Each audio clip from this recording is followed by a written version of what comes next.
Hello and welcome to another episode of Let's Talk Mortgages. I'm your host Pradesh, and joining me is Iftikhar Mohammed, who's been a mortgage advisor for over a decade now. And in this video, we are discussing about getting a mortgage for skilled worker visa holders. So a lot of the skilled worker visa holders ask this question. I've been in the UK for only a few months, only a year. Can I still get a mortgage considering my visa status? So can they, Ifti? Yes, they can. It's a little restricted. Not all banks will offer you a mortgage, especially if you have a smaller deposit. So there'll be very limited banks who will offer you a mortgage, but there are lenders who will do that. Bigger the deposit, it makes things easier, but that doesn't stop people who have a smaller deposit from getting a mortgage. There are a few lenders who will look at it. So you might as well make use of it, yes. Right, so it's good to know that there are options for skilled worker visa holders. Also, what is the minimum deposit required typically for foreign nationals? Again, a lot of lenders will start, I'm looking at the most adverse case, would start with about 25% deposit. But there are some lenders who will drop to 15 and there'll be some who will drop to 10. There's a handful who will probably do 5% deposit. And there is one lender who does a 0% deposit as well. But they are extremely strict. So therefore, most people don't qualify for it. But there is a lender who will do even a 0% deposit scheme. So usually when applying for a mortgage, lenders require a set of documents. So the required documents for a foreign national applicant, is it different to a typical applicant who is British? Or is it usually the same set of documents? It is very similar. Say for example, if you're employed, they'll want your pay slips, your bank statements, and proof of address, proof of ID. That's kind of what they require. Of course, they'll look at your visa as well. When did you come to the country? How much have you got left in your visa? Sort of thing they will check, right? But that's the only additional requirement. But otherwise, they'll treat you the same as they treat anybody else. I do have one interesting question though from one of the foreign nationals who was looking to get a mortgage. So the question they had is, they have some money sitting in their home country and they would like to bring it down to the UK when they're about to purchase the property. So are there any documents exclusively required for that particular situation, Ifti? Banks are quite strict as to where you've sort of got the money from. So they will generally look at your bank statements for the last 3 months, 6 months. It depends on the lender. But if you're bringing money from abroad, it's not in the UK system. So it's a bit more difficult for them to track. So they want something called an audit trail. They want to see how that money came from X country to the UK. So that's what they're looking for. So long as we can show that audit trail and that money came from a legitimate source, that should be fine, right? But to show the audit trail, let's say you had an account in X country, they look at your bank statement there, then look at your bank statement here in the UK once the money is transferred, but they'll want to see the money leave that bank account and come to your bank account, right? So I'm giving you an easy example, but if anybody has a different way that they are plan to bring the money to the UK, it's probably worth getting some advice, right? Because people have money in different ways in different countries, right? So you probably want to look at what's the best way to get it down to the UK. So another question connected to that, Ifti, is that can they get gifted deposit from their mother, father, in-laws, cousins, aunties, uncles? Is there a possibility? Will the lenders be okay with that? Yes, you can. But what banks generally look at is, most banks will see whether they are a very close family member. So your mother, father, sister, brother, that's very straightforward because they are very close family members. Most banks will accept that. And in-laws as well, like you said. So that should be fine. But if you're going to the extended family, like cousins or aunts and uncles, that becomes a little bit more complicated. So therefore, some lenders will not like it, right? Because they'll think that's a loan rather than helping you with the deposit. So friends, that's where it becomes a little tricky, right? So if friends are giving you money, generally you have to pay that back, right? So banks might not like that. Most banks will say no to that. But I know there are 1 or 2 banks who will say yes as well.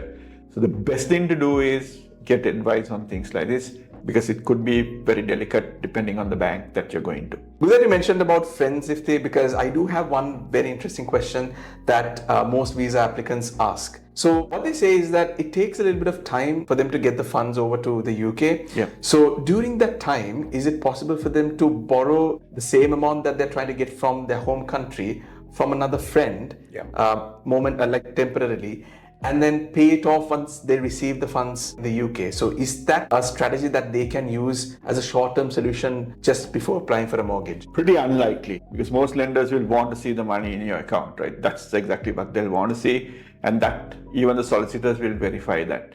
So pretty unlikely, but if you have odd scenarios like that, always check with a advisor, because they will know, because they can talk to banks and say, okay, these are the circumstances, are you happy? If you're happy, what do you need, right? So, they'll want some kind of evidence for that, right? But most of the time, lenders will say no to that because they want to see the money in your account. So typically, how long should the money be sitting in the account before applying for the mortgage? There isn't a time as such. Let's say your parents are sending money. If the money comes today, you can apply for a mortgage today, right? But the lenders will want to see is the money being in your account, right? So they'll want that. I've heard people saying, does the money have to sit in my account for 3 months, right? There isn't anything like that. I think they get this mixed up because banks will look at 3 months bank statements, and there's a good chance they'll want maybe your parents' bank statements who's transferred the money as well. They might look at it for the 3 or 6 months. So I think they get in the two mixed up, right? So yes, even if the money comes today, that's good enough for you to apply for a mortgage. Understood, Ifti. So most people who have just come to the UK on skilled worker visas, they're just starting off their lives and just taking their very first few steps in their career ladders. So for people like that who are on low incomes, are there any schemes that can help them get on the property ladder as quickly as possible? Yes, there are schemes, right? When you say quickly as possible, most of the time the banks will want you to live in the UK for 6 months at least, right? Plus, they'll want to look at your credit score as well, because that's how the UK system is based, right? So they look at that, but there are schemes out there. Like, for example, Help to Buy, right? So Help to Buy is not available for most of the country, but there are certain pockets in the country that it's still live. So you can use that scheme. You have schemes such as shared ownership, right?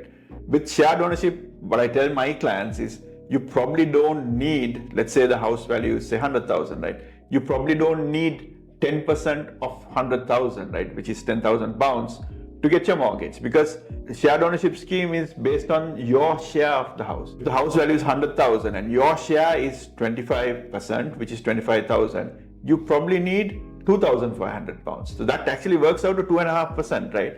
So you don't necessarily need all that money sometimes to start off, right? Of course, there are pros and cons in some of these schemes, and there are so many schemes that are out there as well. So it's probably worth looking at some of these schemes for sure, because that helps you get on top of the property ladder, right? So once you're on that property ladder, and as your income grows, you can look at ways of moving out to, a standard mortgage or different schemes. That'll help you, right? But that's probably a way you probably want to start. Understood. Typically, how long should be left on the visa in terms of validity period? Because I think there are some lenders who require a minimum period of validity at the time of submitting a mortgage application. So typically, what's the remaining period that is required on the visas? So again, it's not hard and fast. It varies from lender to lender. Most of the time, the lenders will want to see at least 6 months left in your visa. But there are some lenders who say 1 year. We need to see 1 year left in your visa. But some will say, okay, 6 months is fine, but provided you lived in the UK for so long, right? So it really depends on the lender. But as a rule of thumb, at least 6 months, right? So yeah. And for my last question, Ifti, it's going to be a very interesting one, because there's a word going around where they say that foreign nationals can get a 5% deposit mortgage. And a lot of the visa holders get excited by the fact that they can get a 5% deposit mortgage, but because sometimes they're not able to get the right advice, they're not able to get the mortgage for themselves. So what are your thoughts on this, Ifti? Okay, 5% deposit mortgages are available, but the problem you're going to have is banks will look at your credit score, right? Because with a 5% or less deposit mortgage, the exposure for the bank is at the highest, right? Because if, let's say, for example, house values fall by 5%, right? It's a 100% loan effectively for the bank. So therefore, the exposure is more. So because the exposure is more, they will look at things like your credit score, your commitments, everything in a little bit more detail. So you need to get that squeaky clean, right? Your credit score has to be perfect. And also you have to make sure that you don't spend money unnecessarily, less entertainment, and you're not spending money on loans, credit cards and things like that.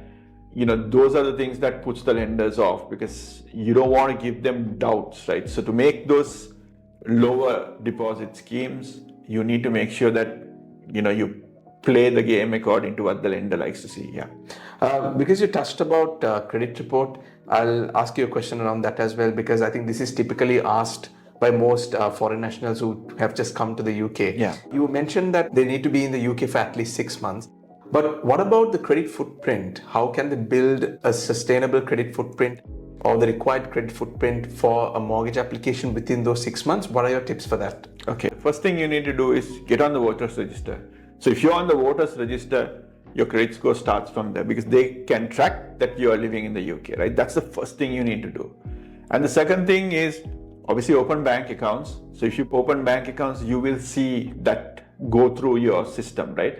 But try not to open a basic bank account. You probably want to open a proper current account, right? So a checking account which has direct debits and things like that. So you probably want to open that account, because that gets traced on your credit file. So that's something that you can do. And also make sure that you're on all these utility bills, right?